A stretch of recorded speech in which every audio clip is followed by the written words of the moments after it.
day to everyone. I am teacher Nanette Folieros and I am here to discuss physics using robotics. To integrate the use of robots in demonstrating the relationship between mass and velocity into momentum and impulse. It is also important for us to know the principles behind in order to apply it in our daily lives. In understanding the theory in this experiment, we must know the laws of motion by Isaac Newton. Suppose that we have a truck and a car. The truck is more difficult to stop than a car when both are moving at the same speed. Consider two cars of equal mass moving at different speed. It is more difficult to stop the faster car. The mass and velocity determine the momentum of an object.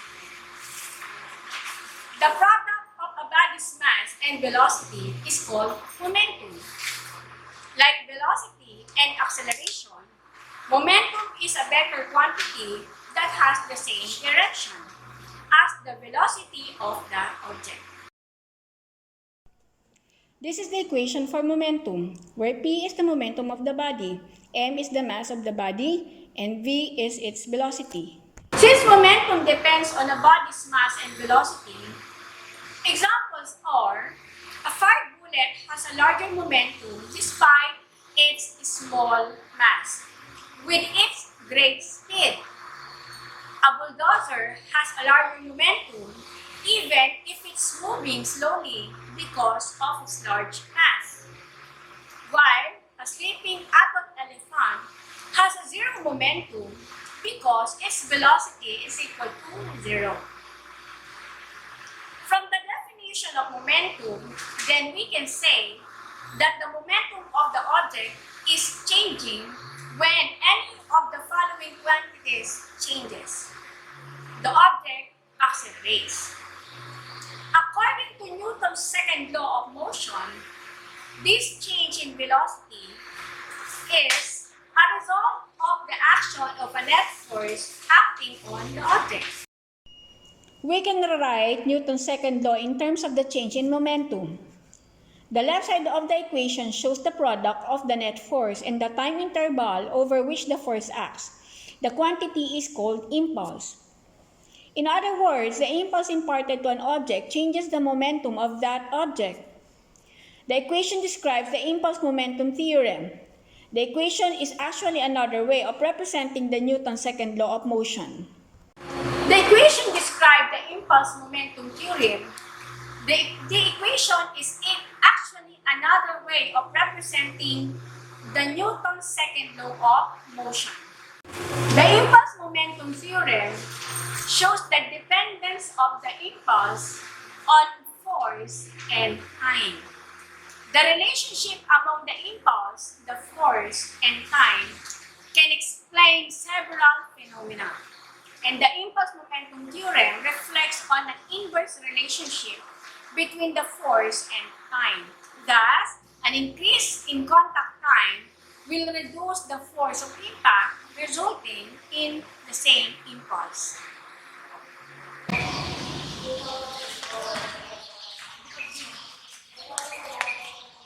Conservation of momentum.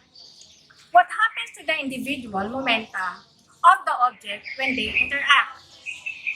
Imagine a collision between two sumo balls. When they collide, the two sumo balls exert force on one another. Newton's third law of motion tells us that these forces are equal in magnitude but in opposite direction.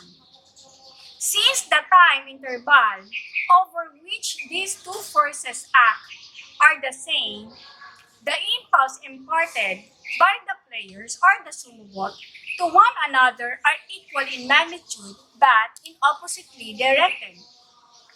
If the respective impulses received by the sumo balls are equal but in opposite in direction, then the corresponding changes in momentum are also equal in magnitude but in opposite direction.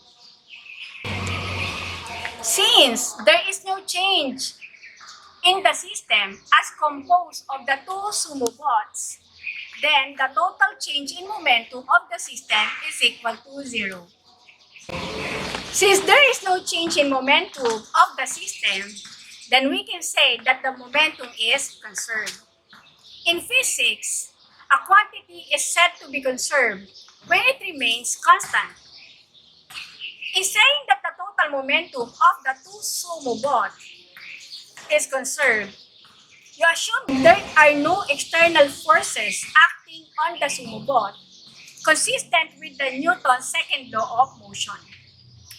What about the forces that the players or the sumo bot exerted on the other?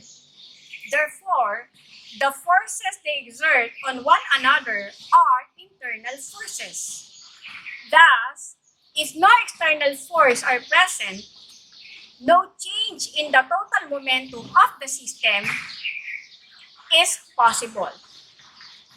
This is known as the law of conservation of momentum, where it states that in the absence of an external net force, the total momentum of the system remains constant.